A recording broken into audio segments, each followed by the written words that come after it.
El teléfono sonó justo cuando yo terminaba de doblar la última camisa del pedido. Era un número que no tenía guardado, pero reconocí la voz apenas dijo «mamá», con esa mezcla de nerviosismo y ternura que solo mi hija Valeria sabía usar. Llevaba 365 días sin escuchar esa palabra dirigida a mí, y de pronto ahí estaba, invitándome a comer el sábado como si el año de silencio nunca hubiera existido. Antes de contarles lo que pasó después, quiero saludar a quienes me acompañan hoy. Díganme desde qué ciudad o desde qué país me están escuchando. Me da mucho gusto saber quién está del otro lado de la pantalla compartiendo este momento conmigo. Ahora sí, sigo con mi historia. Colgué el teléfono con las manos temblando. No fue un temblor de miedo, sino de esa emoción que uno guarda en el pecho durante meses sin saber qué hacer con ella. Me quedé sentada en el taller unos minutos, mirando la máquina de coser como si me fuera a dar una respuesta que yo no tenía. Pensé en llamar a mi comadre Rosario para contárselo, pero decidí guardármelo un rato más, saborearlo a solas, como cuando uno recibe una carta que ha esperado demasiado tiempo y quiere leerla varias veces antes de compartirla con nadie. El viernes, un día antes de la comida con Valeria, salí temprano hacia mi trabajo. Llevaba casi 2 años cosiendo de tiempo completo para un taller de arreglos y confecciones en el centro. Un trabajo honesto que me permitía mantenerme sin depender de nadie. Antes de subir al camión, pasé como todas las mañanas por la casa de mi padre, don Ernesto, para dejarle su desayuno y revisar que hubiera tomado sus pastillas. Vivía a 15 minutos caminando de mi casa, en la misma vivienda donde yo había crecido, la misma donde mi madre había muerto hacía 7 años. Ese día algo se sintió distinto desde que abrí el portón. Gladys, la mujer que mi padre había conocido apenas un año atrás en el grupo de la iglesia y con quien después empezó a vivir, estaba parada en la puerta principal con el teléfono pegado a la oreja, hablando en voz baja. Cuando me vio, cortó la llamada de golpe y me sonrió de una manera que no me gustó nada. Una sonrisa demasiado ancha, demasiado rápida, como si hubiera practicado ese gesto frente al espejo. «Buenos días, Rosa», me dijo. «Tu papá está descansando, no lo despiertes. Anoche durmió mal».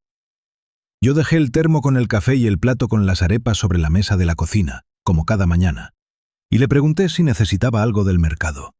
Ella dijo que no, que ya tenían todo, y se quedó ahí, de pie, esperando a que yo me fuera.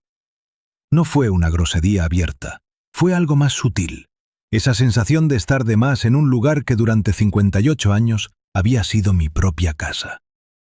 Subí al camión con esa espina clavada en el pecho, pero me dije a mí misma que no debía inventar problemas donde tal vez no los había. Gladys llevaba conviviendo con mi padre poco más de 1 año, y aunque nunca terminó de caerme en gracia, tampoco tenía pruebas de nada. Mi padre parecía contento, o al menos eso repetía él cada vez que yo le preguntaba. «Estoy bien acompañado, hija, no te preocupes tanto». Yo quería creerle. En el taller, mientras cosía el dobladillo de un pantalón, mi compañera Marisol, que además de coser llevaba las cuentas del negocio los fines de semana porque había estudiado contaduría antes de que la vida la trajera hasta las máquinas de coser, se sentó a mi lado con su termo de café. «Te noto rara hoy», me dijo. Le conté lo de la llamada de Valeria, la comida del sábado y también, de pasada, lo incómodo que había sido pasar por casa de mi padre esa mañana. Marisol frunció el ceño. «¿Y esa señora Gladys sigue viviendo ahí sin que hayan arreglado nada en papeles?», preguntó. Le dije que no sabía a qué se refería. «A que si tu papá le dio poder para algo, si están casados, si hay algún documento», me explicó. «Porque he visto casos así, gente mayor que de un día para otro cambia todo lo que tenía a nombre de alguien que apareció hace poco». No le di mucha importancia en ese momento. Le dije que mi padre era un hombre cuidadoso, que había trabajado toda su vida como mecánico y que no era de los que confían fácilmente en desconocidos. Pero la frase de Marisol se quedó rondándome la cabeza el resto de la tarde, como un mosquito que uno no logra espantar del todo.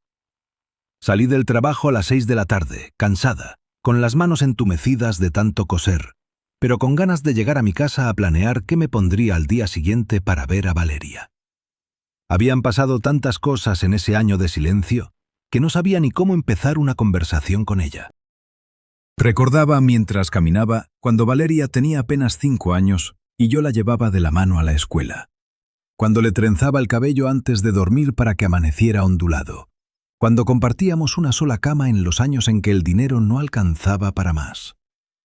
La había criado sola desde que su padre se fue cuando ella tenía 3 años. Y aunque nunca fue fácil, siempre sentí que habíamos construido algo sólido entre las dos. Hasta que Rodrigo, su esposo, entró en su vida hará unos 4 años. Y poco a poco, sin que yo entendiera bien cómo ni por qué, Valeria empezó a alejarse. Llegué a mi casa pasadas las 7 de la noche. Metí la llave en la cerradura y giré, pero no pasó nada. Volví a intentarlo, pensando que tal vez estaba cansada y no acertaba bien, pero la llave simplemente no entraba del todo, como si la cerradura fuera otra. Toqué el timbre, esperando que tal vez alguien hubiera entrado a limpiar y hubiera cambiado algo por error, aunque yo vivía sola desde que Valeria se casó. Nadie respondió, porque evidentemente no había nadie adentro que pudiera responder. Me quedé parada frente a la puerta de mi propia casa, con las bolsas del mercado en una mano y la llave inútil en la otra, sintiendo una mezcla de confusión y de vergüenza, como si de pronto yo fuera una intrusa en el único lugar del mundo que me pertenecía por completo.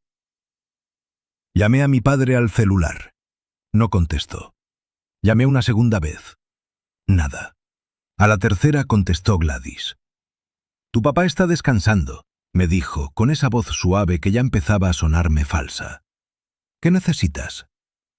Le expliqué, tratando de mantener la calma, que no podía entrar a mi casa, que la cerradura parecía haber sido cambiada. Hubo un silencio del otro lado, apenas un segundo, pero suficiente para que yo lo notara. «Ah, sí», dijo por fin. «Tu papá mandó a cambiar esa cerradura hoy en la mañana. Dijo que la vieja ya no servía bien. Debe estar la llave nueva aquí en la casa. Mañana te la doy». Colgó antes de que yo pudiera preguntar por qué mi padre había tomado esa decisión sin avisarme, sin siquiera mencionármelo esa misma mañana cuando lo vi, o mejor dicho, cuando no lo vi, porque estaba descansando. Me quedé ahí, en la oscuridad de mi propio porche, sintiendo que algo profundamente extraño estaba pasando y que nadie parecía dispuesto a explicármelo con claridad. Terminé esa noche durmiendo en casa de mi vecina y amiga de toda la vida, doña Herminia, una mujer de 70 años que había visto crecer a Valeria y que conocía cada detalle de mi historia familiar, porque durante décadas habíamos compartido patio, penas y alegrías. Le conté lo sucedido mientras ella me servía un caldo de pollo, y su reacción no fue de sorpresa, sino de una preocupación que llevaba, según entendí después, más tiempo del que yo imaginaba. «Rosa, hace semanas que quiero decirte algo, pero no sabía cómo», me dijo sentándose frente a mí en la mesa de su cocina. «He visto entrar y salir de la casa de tu papá a un señor con maletín, 2 veces por lo menos. Y hace como 10 días vi también un camión de una cerrajería. Pero como era temprano y tú ya te habías ido al trabajo, pensé que sabías». Le pregunté si había reconocido al hombre del maletín. Me dijo que no estaba segura, pero que le parecía que podía ser un notario o un abogado, porque llevaba corbata y una carpeta de esas con broche metálico. Esa noche no pude dormir. Me quedé mirando el techo del cuarto de huéspedes de doña Herminia, tratando de unir piezas que todavía no formaban ninguna figura clara, solo una sensación pesada en el estómago que no me dejaba tranquila. Al día siguiente, sábado, me arreglé con el vestido azul que había comprado especialmente para ver a Valeria, aunque llevaba encima el peso de la noche anterior como una piedra escondida bajo la ropa. Decidí no mencionarle nada del asunto de la cerradura apenas la viera. Quería primero recuperar, aunque fuera un poco, la confianza entre nosotras antes de meter otro problema en medio. El restaurante que Valeria eligió era uno sencillo, de esos con manteles de cuadros y comida casera, cerca de su casa. Cuando llegué, ella ya estaba sentada, y en cuanto me vio se puso de pie y me abrazó con una fuerza que no esperaba, como si también ella hubiera cargado ese año de distancia como un peso físico. Nos sentamos, pedimos, y durante los primeros minutos hablamos de cosas superficiales, el clima, el trabajo, la salud de mi padre. Yo la miraba con atención, buscando en su rostro a la niña que había criado, y la encontraba, pero también notaba algo nuevo, una sombra de cansancio alrededor de los ojos que no recordaba de antes. Mamá, quiero pedirte perdón por el tiempo que pasó, me dijo de pronto, con la voz quebrada. Sé que no te llamé, que no contesté tus mensajes, y no tengo una buena excusa. Le tomé la mano por encima de la mesa y le dije que no necesitaba disculparse todavía, que primero quería entender qué había pasado, porque un año de silencio no aparece de la nada. Ella bajó la mirada.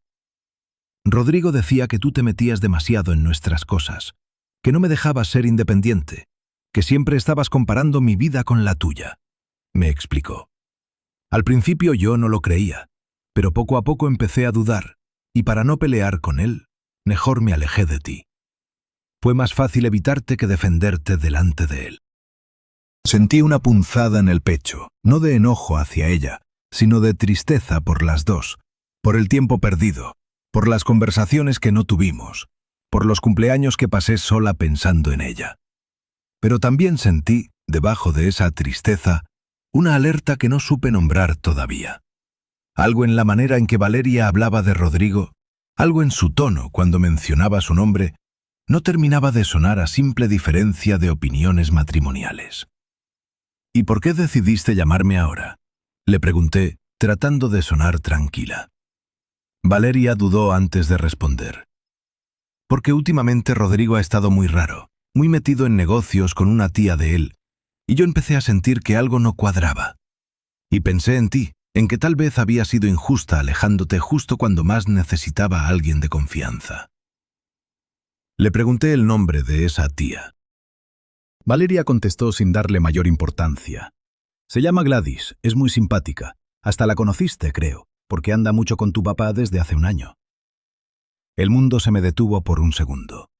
Traté de que mi rostro no delatara la sorpresa que sentí, pero debía haber cambiado de color, porque Valeria me preguntó si me sentía bien. Le dije que sí, que solo me había sorprendido la coincidencia, aunque en ese momento ya no estaba tan segura de que fuera una simple coincidencia. Para disimular, le pregunté más sobre esa tal Gladys, tratando de que sonara como simple curiosidad de madre entrometida. Valeria me contó que la conoció apenas hacía unos 8 meses, en una reunión familiar de Rodrigo, y que le había parecido una mujer encantadora, siempre dispuesta a ayudar, siempre con un consejo a la mano, de esas personas que parecen tener solución para cualquier problema. Al principio hasta pensé que sería bueno que tú la conocieras, mamá, porque me recordaba un poco a ti en la forma de aconsejar, me dijo, sin imaginar el peso que esa comparación tendría después. Le pregunté si sabía de dónde era originaria, a qué se dedicaba antes de dedicarse a esos negocios de inversión, y Valeria admitió que en realidad sabía muy poco de su pasado, solo lo que la propia Gladys contaba, siempre historias distintas dependiendo de con quién hablara, algo que en su momento a nadie le pareció sospechoso, pero que ahora, recordándolo, sí resultaba extraño. El resto de la comida transcurrió entre recuerdos y risas nerviosas, y prometimos volver a vernos pronto, esta vez sin que pasara otro año de por medio. Nos despedimos con un abrazo largo, y caminé de regreso a casa de doña Herminia con la cabeza llena de preguntas que antes de ese día ni siquiera sabía que existían. Esa noche no logré dormir casi nada. Repasé mentalmente una y otra vez cada detalle de los últimos meses, las visitas cada vez más cortas de mi padre a mi casa, las excusas que empezó a poner para no acompañarme al mercado los domingos como hacíamos desde siempre, la manera en que había dejado de mencionar a mi madre en sus conversaciones, como si alguien le hubiera sugerido, poco a poco, que mirar hacia el pasado no era saludable. Recordé también una tarde, meses atrás, en la que mi padre me había preguntado casi de pasada si yo alguna vez había pensado en simplificarle la vida, no teniendo que preocuparme tanto por sus asuntos. En su momento pensé que era simple cansancio de un hombre mayor que no quería ser una carga, pero ahora esa frase cobraba un significado completamente distinto. Esa noche, sentada en la cocina de mi vecina, le conté todo lo que Valeria me había dicho sobre Gladys y Rodrigo. Doña Herminia se quedó pensativa un buen rato. Rosa, tú siempre has sido de las que no actúan sin pensar, y esta vez te va a tocar hacer lo mismo, aunque el cuerpo te pida salir corriendo a reclamarle a tu papá, me dijo. Primero necesitas entender bien qué está pasando, porque si te apuras y te equivocas, puedes empeorar las cosas para todos, incluido tu papá. Le hice caso, aunque no fue fácil. Esa noche apenas pude dormir, dando vueltas en la cama de la habitación de huéspedes, escuchando el ventilador de doña Herminia girar despacio en el techo, pensando en mi padre solo en aquella casa, sin saber si estaba realmente bien o si algo más grave estaba ocurriendo mientras yo, obedientemente, esperaba el amanecer para actuar con cabeza fría. Decidí no ir esa misma noche a exigirle explicaciones a mi padre, aunque cada célula de mi cuerpo quería hacerlo. En lugar de eso, empecé a observar con más cuidado, a anotar fechas, a recordar conversaciones antiguas que antes me habían parecido sin importancia. El domingo por la mañana fui a casa de mi padre, esta vez preparada para hablar con calma. Gladys no estaba, según me dijo mi padre. Había salido a visitar a su hermana. Aproveché para sentarme con él en el patio, bajo el mismo árbol de mango que él mismo había sembrado cuando yo era niña, y le pregunté directamente por la cerradura. Es que Gladys me dijo que era mejor cambiarla, que la vieja se veía insegura. Me explicó sin mirarme directamente a los ojos. No le di mucha importancia, hija, ni pensé que a ti te iba a afectar, porque total, tú tienes tu propia casa. Le recordé, con paciencia pero con firmeza, que la casa donde él vivía llevaba su nombre y el mío, desde que mi madre murió, porque así lo habían dejado arreglado los dos entre abogados, precisamente para que yo pudiera seguir cuidándolo sin depender de nadie más. Mi padre pareció confundido por un momento, como si esa información se le hubiera borrado de la memoria, y luego dijo algo que me heló la sangre. Gladys me dijo que ya habíamos arreglado eso, que firmamos unos papeles hace poco para poner la casa solo a mi nombre, para simplificar las cosas, porque según ella tú tenías tu propia vida y no era justo que cargaras con esta responsabilidad. Le pregunté si recordaba haber firmado algo. Se quedó callado un rato largo antes de admitir que no estaba completamente seguro, que últimamente firmaba varios documentos que Gladys le acercaba, diciéndole que eran trámites del banco, del seguro médico, de la pensión. Salí de esa casa con el corazón acelerado, pero decidida a no explotar frente a mi padre, porque entendí, en ese mismo instante, que él también estaba siendo manipulado, tal vez con la misma habilidad con la que habían manipulado a mi hija. La diferencia era que mi padre, a sus 79 años, con la memoria empezando a fallarle en pequeños detalles, era mucho más vulnerable que Valeria. El lunes en el trabajo le conté todo a Marisol con lujo de detalles. Ella, que además de coser sabía leer números y documentos como pocas personas que yo conociera, me hizo una pregunta que no se me había ocurrido. ¿Tu papá tiene cuenta de banco propia o comparte alguna contigo? Le dije que él tenía su cuenta de pensión, separada de la mía, aunque yo lo ayudaba a veces a sacar dinero o a pagar servicios porque a él ya le costaba entender los cajeros automáticos. Entonces tienes que revisar esos movimientos, me dijo. Si de verdad hay algo raro con esos papeles que firmó, lo primero que se mueve es el dinero. Le pregunté cómo podía revisar eso si la cuenta no estaba a mi nombre. Marisol me explicó que, como yo aparecía como acompañante autorizada en algunos trámites antiguos de mi padre, podía solicitar en el banco un estado de cuenta con su autorización, o pedirle a él directamente que solicitara los últimos movimientos. Esa misma tarde, después del trabajo, volví a casa de mi padre. Esperé a que Gladys saliera a hacer unas compras y le pedí a mi padre que fuéramos juntos al banco al día siguiente, con la excusa de revisar si su pensión ya había subido según lo que había anunciado el gobierno ese año. Él aceptó sin sospechar nada, porque en el fondo, más allá de la confusión de los últimos meses, seguía confiando en mí más de lo que confiaba en cualquier otra persona. El martes por la mañana, antes de ir al trabajo, acompañé a mi padre al banco. El empleado que nos atendió, después de verificar la identidad de mi padre y con su autorización expresa, imprimió el estado de cuenta de los últimos 6 meses. Cuando la hoja de papel salió de la impresora, sentí que el suelo se movía bajo mis pies.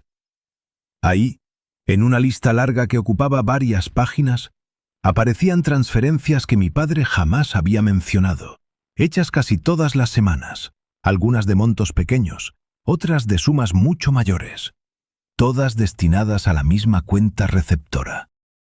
Conté las transferencias esa misma noche, sentada en la mesa de mi cocina con doña Herminia a mi lado, ayudándome a sumar y a organizar las fechas. En total sumaban 36 transferencias distintas, realizadas a lo largo de casi 10 meses, desde poco después de que Gladys empezara a vivir con mi padre. El monto total era una cifra que representaba prácticamente los ahorros de toda una vida de trabajo honesto de mi padre como mecánico. Mientras ordenábamos los papeles sobre la mesa, doña Herminia sacó unos lentes de leer que guardaba en el bolsillo del delantal y fue señalando, una por una, las fechas de cada movimiento. «Mira esto, Rosa», me dijo. «Las primeras transferencias son de cantidades pequeñas, como si estuvieran probando el terreno, y después van creciendo poco a poco. Eso no lo hace cualquiera. Eso lo hace alguien que sabe exactamente lo que está haciendo». Tenía razón. Las primeras 4 o 5 transferencias eran de sumas modestas, apenas suficientes como para no llamar demasiado la atención. Pero a partir del 6º mes, los montos se habían multiplicado varias veces, coincidiendo, según pude comprobar después revisando el calendario, con las fechas en que Gladys empezó a quedarse a dormir en la casa de mi padre de manera permanente. Anoté también algo que me llamó la atención. Casi todas las transferencias se habían hecho los mismos días de la semana, los martes y los jueves, siempre en horario de la mañana, justo las horas en que yo estaba trabajando en el taller y no podía pasar a verificar cómo estaba mi padre. Ese detalle, pequeño en apariencia, terminó de convencerme de que no se trataba de errores ni de casualidades, sino de un plan cuidadosamente calculado para que yo nunca estuviera presente en el momento en que ocurrían. «Esto no es casualidad, Rosa», me dijo doña Herminia, con el ceño fruncido mirando la lista. «Esto es un plan armado con calma, poquito a poquito, para que nadie se diera cuenta». Le pregunté a mi padre al día siguiente si reconocía esas transferencias. Me miró con una expresión que mezclaba vergüenza y confusión, y me confesó que Gladys le explicaba cada una como si fuera algo normal. Pagos de un supuesto seguro de vida conjunto, aportes a un fondo de inversión que iba a multiplicar su dinero, préstamos temporales para un negocio de la familia de ella que prometía devolverle todo con intereses. Mi padre, honesto como había sido siempre, no imaginaba que alguien pudiera mentirle de esa manera tan sistemática. Decidí entonces buscar ayuda legal, no para atacar a mi padre ni para exponerlo públicamente, sino para entender qué opciones tenía yo, como hija, para protegerlo. Un antiguo amigo de la familia, el licenciado Alfredo Núñez, quien había sido compañero de trabajo de mi padre en el taller mecánico durante años antes de estudiar Derecho de noche, aceptó recibirme sin cobrarme por la primera consulta, en memoria del cariño que le tenía a mi padre. Le llevé copias de las transferencias, del estado de cuenta, y le conté todo lo que sabía hasta ese momento. El licenciado Núñez revisó cada papel con atención, tomando notas, y al final levantó la vista con un gesto serio. «Rosa, esto que me muestras tiene todas las características de lo que en derecho llamamos abuso económico contra una persona mayor», me explicó. «Pero necesitamos más que sospechas. Necesitamos pruebas claras de que hubo engaño. Y sobre todo, necesitamos revisar esos documentos que tu papá firmó sobre la casa. Porque si en verdad transfirieron la propiedad, ahí es donde está el verdadero peligro».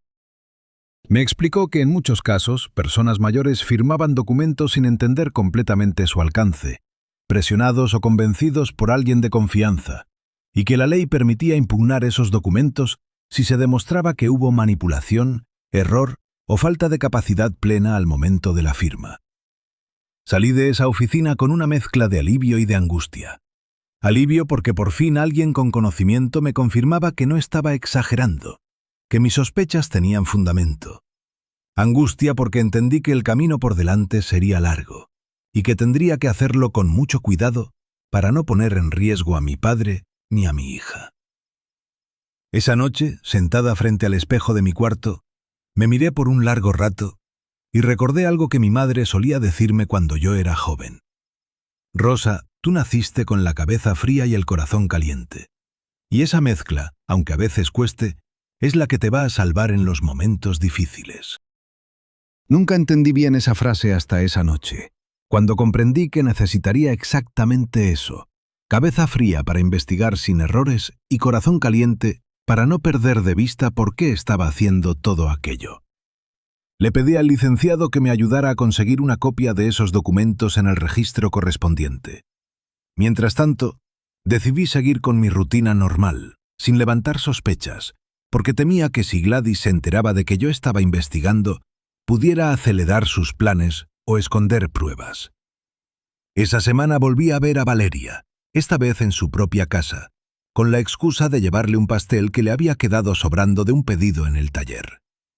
La encontré sola, porque Rodrigo había salido de viaje de negocios, según me dijo, con su tía Gladys, a una ciudad cercana, por un asunto de inversión familiar. Aproveché ese momento a solas para preguntarle, con mucho tacto, cuánto tiempo llevaba Rodrigo tratando negocios con su tía. Valeria pensó un momento y me dijo que desde hacía cerca de un año, coincidiendo casi exactamente con la fecha en que Gladys había empezado a frecuentar a mi padre. ¿Y sabes en qué consisten esos negocios?, le pregunté con cuidado. La verdad, no muy bien, admitió Valeria. Rodrigo dice que es un fondo de inversión que maneja su tía, que da buenas ganancias y que por eso hemos estado apoyando con dinero cada mes. Al principio parecía funcionar. Nos devolvían pequeñas cantidades como ganancia, pero últimamente cada vez piden más y devuelven menos. Y cuando les pregunto, Rodrigo se pone muy a la defensiva. Sentí que las piezas del rompecabezas empezaban a encajar de una manera que me dolía profundamente, porque significaba que mi propia hija, sin saberlo, también había sido parte de la misma trampa que estaba atrapando a mi padre. Le pregunté si tenían algún papel, algún comprobante de esas inversiones. Valeria fue a buscar una carpeta y me mostró varios recibos escritos a mano, sin sello de ninguna institución financiera real, solo con la firma de Gladys y un membrete casero que decía Fondo Familiar de Inversión Segura. No quise alarmar a mi hija de golpe, pero le pedí con toda la calma que pude reunir que guardara bien esos papeles y que no siguiera entregando dinero a ese supuesto fondo hasta que pudiéramos entender mejor de qué se trataba. Ella me miró con una expresión de miedo que no había visto en su rostro desde que era muy pequeña. «Mamá, ¿tú crees que Rodrigo me está mintiendo?», me preguntó con la voz entrecortada. Le dije la verdad, que no lo sabía con certeza todavía, pero que había cosas que no cuadraban y que era mejor investigar juntas antes de sacar conclusiones apresuradas. Esa tarde, después de tantos meses de distancia, Valeria y yo volvimos a sentirnos como un verdadero equipo, madre e hija trabajando juntas, aunque esta vez el motivo fuera doloroso. Durante las siguientes 2 semanas, con la ayuda del licenciado Núñez y de Marisol, fuimos armando el rompecabezas completo. Descubrimos que Gladys no era en realidad tía de Rodrigo por sangre, sino una conocida de su familia desde hacía años. Alguien con fama, según averiguó el licenciado a través de un antiguo compañero de estudios que trabajaba en un juzgado, de haber estado involucrada antes en otro caso similar en una ciudad distinta, aunque nunca llegó a haber condena formal por falta de pruebas suficientes en aquel entonces. El documento sobre la casa de mi padre resultó ser, efectivamente, un poder amplio que le daba a Gladys la capacidad de administrar y disponer de los bienes de mi padre, firmado ante un notario que, según pudimos comprobar después, tenía vínculos de amistad cercana con ella. Mi padre había firmado ese poder sin entender completamente su alcance, convencido de que se trataba de un simple trámite bancario, tal como Gladys se lo había explicado. Con todas estas pruebas reunidas, el licenciado Núñez me explicó que teníamos suficiente para presentar una denuncia formal por abuso patrimonial contra persona mayor, y también para iniciar un proceso legal que buscara anular el poder firmado por mi padre, alegando vicio de consentimiento, es decir, que había firmado engañado, sin comprender realmente lo que estaba autorizando. Antes de dar ese paso, sin embargo, sentí que era necesario hablar con mi padre una vez más, cara a cara, mostrándole todas las pruebas, porque no quería que se enterara de la gravedad del asunto a través de una notificación legal fría, sino de mi propia boca, con el cariño y el respeto que siempre le había tenido. Organizamos entonces una reunión en mi casa, un domingo por la tarde, aprovechando que Gladys había salido, como cada domingo, a su grupo de oración. Invité a mi padre con la excusa de almorzar juntos y también invité a Valeria, quien ya para entonces sabía casi toda la historia y había decidido con mucho dolor empezar a distanciarse de Rodrigo mientras aclaraba la situación. Le mostré a mi padre con toda la delicadeza posible la lista de las 36 transferencias, los recibos falsos del supuesto fondo de inversión que Valeria había entregado y una copia del poder notarial que Gladys le había hecho firmar. Mi padre, sentado en mi sala, con las manos temblorosas sosteniendo esos papeles, empezó a llorar como no lo había visto llorar desde el funeral de mi madre. Yo confié en ella, Rosa, de verdad confié. Repetía una y otra vez. Me sentía solo desde que murió tu mamá, y ella llegó como un regalo, siempre atenta, siempre cariñosa. Nunca imaginé que fuera capaz de esto. Le expliqué, sin juzgarlo, que las personas que engañan a otros de esta manera son precisamente hábiles para parecer sinceras, para ganarse la confianza poco a poco, y que su vulnerabilidad no era una falla suya, sino el resultado de una manipulación calculada por alguien que se aprovechó de su soledad y de su buen corazón. Valeria, por su parte, confesó ante su abuelo que también ella había sido engañada, que Rodrigo llevaba meses insistiéndole en aportar dinero a ese fondo falso, y que probablemente él también había sido usado por Gladys, o quizás había participado a sabiendas, algo que todavía necesitábamos confirmar. Esa misma noche mi padre tomó una decisión que me llenó de orgullo.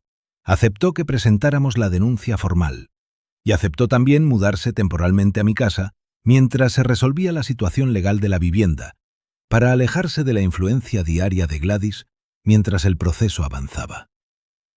Los días siguientes fueron intensos. Antes de eso, sin embargo, tuvimos que resolver algo práctico y a la vez emocional: mudar las pertenencias de mi padre a mi casa mientras el proceso legal se resolvía. Fuimos juntos una mañana temprano, aprovechando que Gladys había salido a una de sus reuniones, y con la ayuda de Marisol y de un sobrino de doña Herminia que tenía una camioneta, empacamos la ropa de mi padre, sus herramientas viejas del taller que guardaba como reliquia, algunos libros y, sobre todo, la caja con las fotografías familiares que por suerte Gladys nunca había tocado. Mi padre caminaba por la casa despacio, tocando los muebles, las paredes, como despidiéndose momentáneamente de un lugar que esperaba recuperar pronto. En el último cuarto, antes de salir, se detuvo frente al ropero donde guardaba un retrato pequeño de mi madre, lo tomó con cuidado entre las manos y lo apretó contra el pecho un instante antes de guardarlo en su maleta, como si temiera que alguien pudiera arrebatárselo también a él. El licenciado Núñez presentó la denuncia ante las autoridades correspondientes, adjuntando todas las pruebas documentales que habíamos reunido. Al mismo tiempo inició el proceso civil para anular el poder notarial, argumentando la falta de comprensión real de mi padre al momento de la firma, respaldado por un informe médico que confirmó el inicio de un leve deterioro cognitivo relacionado con la edad, algo que explicaba por qué mi padre había sido un blanco tan fácil para ese tipo de manipulación. Cuando Gladys se enteró de la denuncia, intentó presentarse en mi casa exigiendo hablar con mi padre, alegando que todo era un malentendido, que ella jamás había tenido malas intenciones, que el dinero de las transferencias había sido usado en gastos legítimos del hogar y en inversiones reales que simplemente habían tardado en dar frutos. Yo no la dejé entrar. Le dije, con la voz firme pero sin gritar, que cualquier explicación que tuviera podía darla ante el juzgado, no en la puerta de mi casa. Rodrigo, por su parte, cuando Valeria lo confrontó con los recibos falsos y le contó sobre la denuncia contra Gladys, primero intentó defenderla, asegurando que se trataba de un negocio real que simplemente había tenido pérdidas. Pero cuando Valeria le mostró que Gladys había hecho lo mismo con su propio abuelo, usando transferencias bancarias reales de una cuenta de pensión, el rostro de Rodrigo cambió por completo.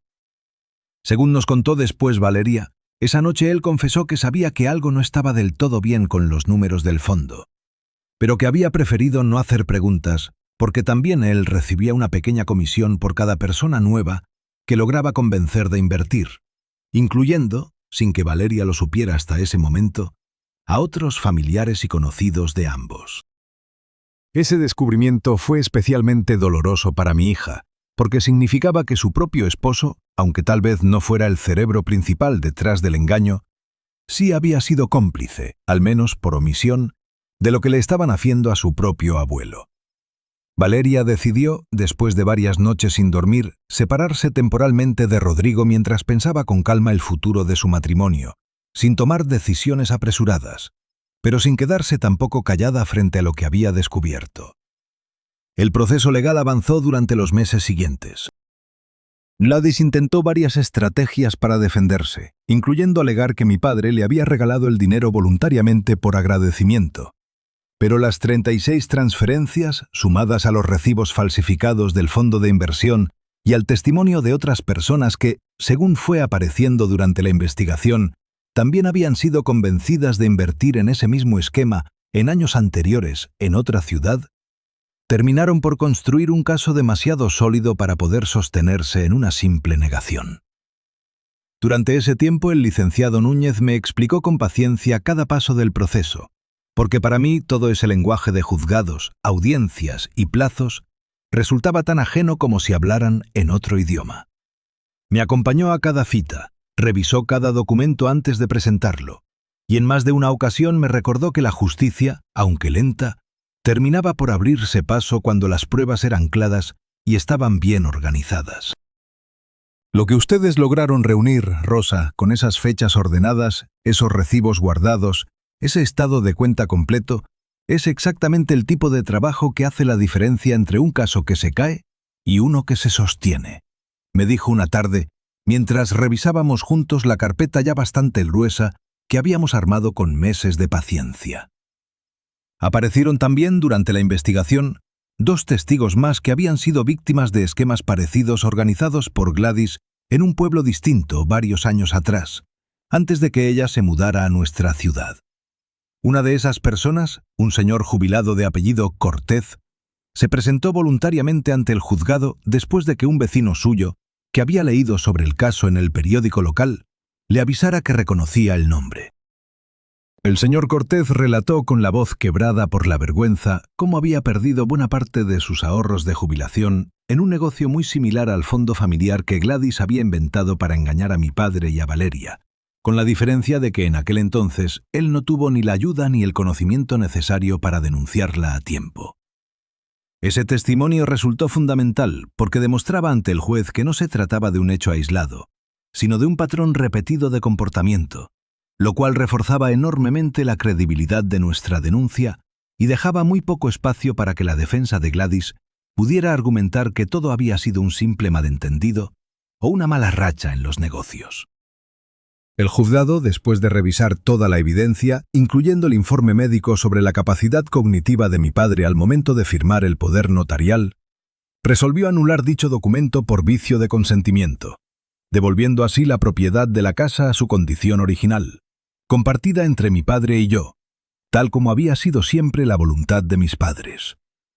Además, se ordenó a Gladys restituir el dinero de las transferencias, y se abrió un proceso penal en su contra por el delito de abuso patrimonial contra persona mayor, proceso que, según nos explicó el licenciado Núñez, con toda probabilidad terminaría en una condena, dado el volumen y la claridad de las pruebas reunidas. Recuperar el dinero por completo no fue posible, porque una parte ya había sido gastada o movida a cuentas que resultaron difíciles de rastrear, pero al menos logramos frenar el resto del daño, proteger la casa y, sobre todo, sacar a mi padre de una situación que, de haber continuado, probablemente lo habría dejado sin nada en la vejez. Con el paso de las semanas, mientras el proceso legal seguía su curso, mi padre fue recuperando poco a poco algo parecido a la tranquilidad. Vivir de nuevo bajo el mismo techo que yo, aunque fuera de forma temporal, nos devolvía una cercanía que llevábamos tiempo sin tener, ocupados cada uno en nuestras propias rutinas. Volvimos a compartir el café de las mañanas. Volvimos a sentarnos juntos por las tardes a recordar anécdotas de cuando yo era niña, del taller mecánico donde él trabajaba, de mi madre y de las historias que ella solía contar en la cocina mientras preparaba las comidas que tanto extrañábamos. Al principio noté que mi padre se mostraba callado, como avergonzado de sí mismo por haber caído en el engaño, y varias noches lo encontré despierto en la sala, mirando por la ventana sin decir nada. Me sentaba a su lado sin presionarlo a hablar, solo acompañándolo en silencio, hasta que una noche por fin se abrió conmigo. «Me da vergüenza, hija, haber sido tan tonto a mi edad. haber puesto en riesgo lo que tu madre y yo construimos con tanto sacrificio, me dijo. Le respondí que la vergüenza no le correspondía a él, sino a quien había decidido aprovecharse de su soledad, y que caer en manos de alguien hábil para mentir no lo convertía en tonto, sino simplemente en una persona confiada, algo que nunca debería avergonzarlo. Poco a poco, con paciencia, esas conversaciones nocturnas fueron sanando algo que el engaño había roto por dentro. También retomamos costumbres que llevábamos años sin practicar juntos, como ir los sábados por la mañana al mercado, algo que hacíamos religiosamente cuando yo era joven y que se había ido perdiendo con el paso del tiempo y las ocupaciones de cada quien. Caminábamos entre los puestos de verduras y frutas, y mi padre volvía a contarme historias de su juventud, de cuando conoció a mi madre en una feria de pueblo, de los años difíciles cuando recién se casaron y no tenían casi nada, pero se tenían el uno al otro. Esas caminatas se convirtieron, sin que lo planeáramos, en una especie de terapia silenciosa para los dos. Valeria también empezó a visitarnos con más frecuencia. Al principio venía sola, todavía procesando la separación de Rodrigo, pero poco a poco fue trayendo consigo algo de la alegría que yo recordaba de sus años de juventud. Una tarde, mientras las 3 generaciones estábamos sentadas en el patio bajo el árbol de mango, mi padre sacó una vieja caja de fotografías que había logrado rescatar de su casa, y pasamos horas recordando, riendo y también llorando un poco, mirando imágenes de cumpleaños pasados, de vacaciones sencillas pero felices, de momentos que el paso del tiempo y las malas influencias casi nos hacen olvidar que existían. Valeria me confesó, en una de esas tardes, que se sentía culpable por haberme dejado de lado durante tanto tiempo, por haber creído más en las palabras de Rodrigo que en el amor que yo siempre le había demostrado. Le dije que no tenía nada que perdonarle, que las personas manipuladoras son expertas precisamente en sembrar dudas donde antes había confianza, y que lo importante no era lo que había pasado, sino lo que decidíamos construir de ahí en adelante. Con el tiempo, Valeria decidió formalizar la separación de Rodrigo. No fue una decisión fácil ni rápida, porque llevaban varios años de matrimonio, y a pesar de todo, ella todavía sentía cariño por él. Pero cada vez que recordaba cómo él había preferido guardar silencio sobre las sospechas que tenía respecto al fondo de inversión, con tal de seguir recibiendo su comisión, sentía que la confianza necesaria para reconstruir un matrimonio simplemente ya no estaba ahí. Rodrigo, por su parte, terminó también enfrentando algunas consecuencias legales menores por su participación en el esquema, aunque en su caso, al colaborar con la investigación y declarar todo lo que sabía sobre el funcionamiento del supuesto fondo, logró un acuerdo que le evitó una pena más severa. Una tarde, mientras ayudaba a Valeria a empacar algunas de sus cosas para mudarse temporalmente a un apartamento pequeño cerca de mi casa, ella se detuvo con una fotografía enmarcada en las manos. Una imagen de cuando ella tenía apenas 6 años y yo la cargaba en la playa durante el único viaje que pudimos hacer juntas en esos años difíciles. «Mamá, no sé cómo pude olvidar todo esto», me dijo con los ojos llenos de lágrimas. Le respondí que no lo había olvidado, solo se lo habían hecho dudar, que hay una diferencia enorme entre olvidar el amor y ser convencido, poco a poco, de desconfiar de él. La audiencia final se realizó un martes por la mañana en un salón pequeño del juzgado, con paredes pintadas de un verde pálido y sillas de madera desgastadas por años de casos como el nuestro. Llegamos temprano, mi padre vestido con su mejor camisa, la misma que usaba para las fiestas importantes, como si quisiera presentarse ante la justicia con la dignidad que Gladys había intentado arrebatarle durante meses. Marisol también nos acompañó esa mañana, pidiendo permiso en el taller para faltar unas horas, porque según dijo, después de tantas tardes ayudándome a sumar transferencias y organizar papeles, sentía que también era un poco su caso. El licenciado Núñez expuso ante el juez, con calma y precisión, cada una de las pruebas reunidas. El estado de cuenta con las 36 transferencias debidamente fechadas, los recibos falsos del supuesto fondo familiar de inversión, el testimonio del señor Cortez sobre el esquema anterior en el otro pueblo, y el informe médico que confirmaba la vulnerabilidad cognitiva de mi padre al momento de firmar el poder notarial. La abogada de Gladys intentó argumentar que todo había sido producto de decisiones libres y voluntarias. Pero cada vez que presentaba un argumento, el licenciado Núñez respondía con un documento o una fecha que lo desmontaba con claridad. Cuando le tocó el turno de hablar a mi padre, el juez le preguntó directamente si recordaba con claridad las circunstancias en que había firmado el poder notarial. Mi padre, con la voz firme a pesar de los nervios, explicó que en aquel momento confiaba plenamente en Gladys, que ella le había asegurado que era solo un trámite bancario sin mayor importancia, y que jamás le explicaron con claridad que estaba entregando el control total de sus bienes. Si hubiera entendido lo que estaba firmando, jamás lo habría hecho, porque esa casa es lo único que me queda de mi esposa y de la vida que construimos juntos, dijo, y su voz se quebró apenas un poco al final de la frase, lo suficiente para que todos en la sala guardaran silencio por un instante. Ernesto, tú sabes que yo te quise de verdad, le dijo con lágrimas que a esas alturas ya no lograban conmover a nadie en la sala.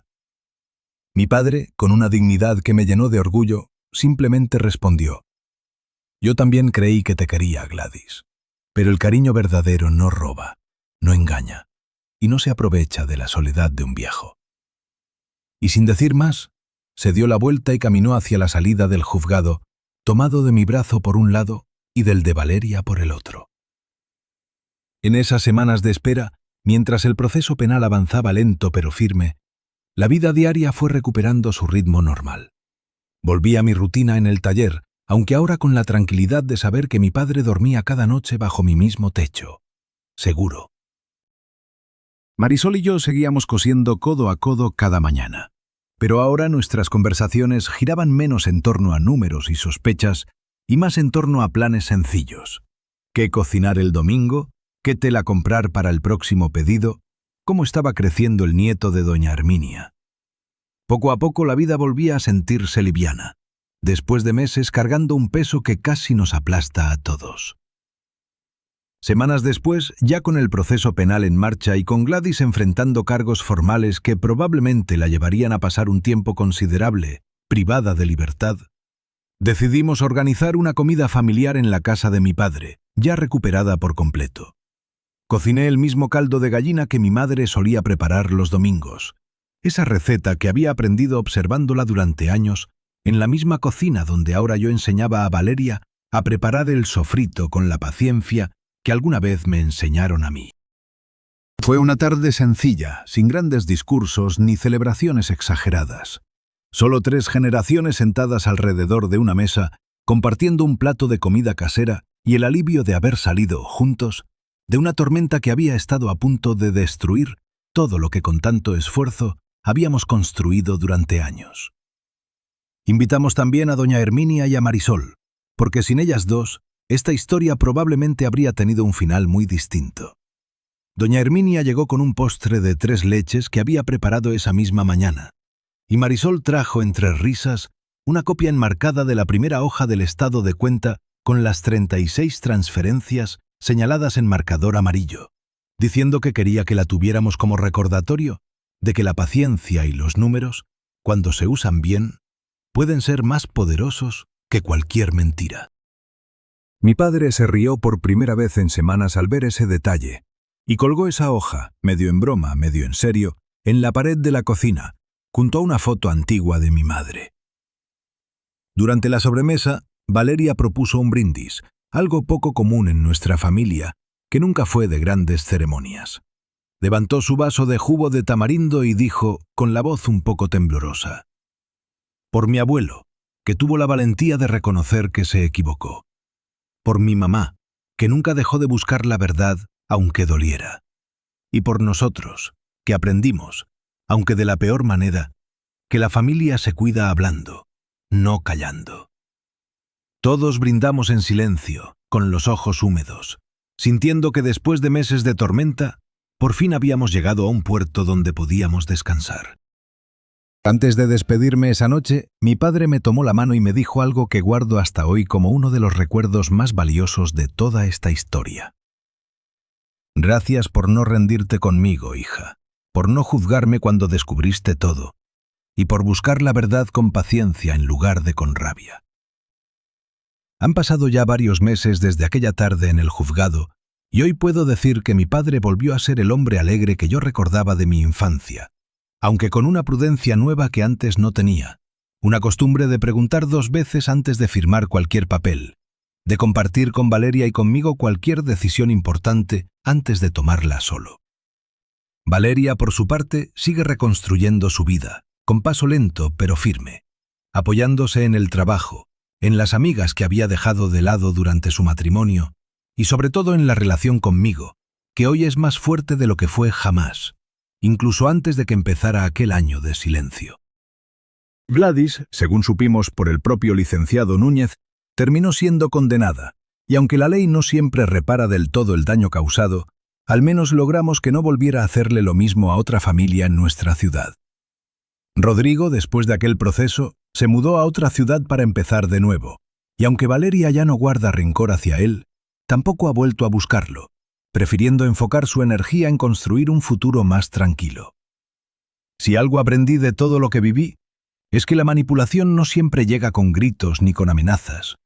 Muchas veces llega disfrazada de cariño, de atención, de palabras dulces que van sembrando dudas y silencios donde antes había confianza. Aprendí también que el silencio entre una madre y una hija casi nunca nace del desamor, sino del miedo, de la confusión, de voces externas que se cuelan en los oídos de quienes más queremos y les susurran mentiras hasta hacerlas parecer verdad.